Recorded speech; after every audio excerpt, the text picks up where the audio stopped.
টলিপাড়ার superstar দেব নিজেকে প্রমাণ করতে অনেক বছর সংঘর্ষ করতে হয়েছে অভিনেতাকে। এখন অভিনয়ের পাশাপাশি দেবের প্রযোজনা সংস্থা রয়েছে।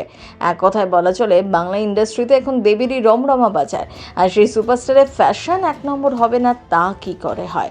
দেবের সোশ্যাল মিডিয়া পেজ ঢুমারলেই দেখা যাবে হাল ফ্যাশনের অভিনেতাকে। দেবের স্টাইল স্টেটমেন্ট একেবারে অন্যরকম।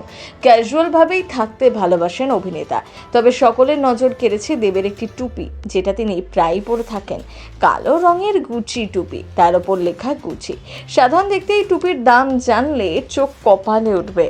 দেবের খুব প্রিয় গুচি ব্র্যান্ডের এই টুপিটি, তা দেখেই বোঝা যাচ্ছে প্রায়ই তাকে এইটি পরে থাকতে দেখা যায়। সম্প্রতি এক ফিল্মি পার্টিতেও দেবের মাথায় এই টুপি নজরে আসে। জানা যাচ্ছে গুচি ব্র্যান্ডের এই টুপিটির দাম 30,000-এর কাছাকাছি। তার বেশি হলেও অবাক হবেন না।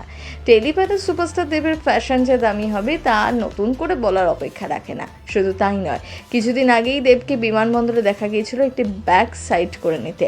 দেখতে ছোট হলেও এই ব্যাগের দামও কিন্তু ছিল আকাশ ছোঁয়া।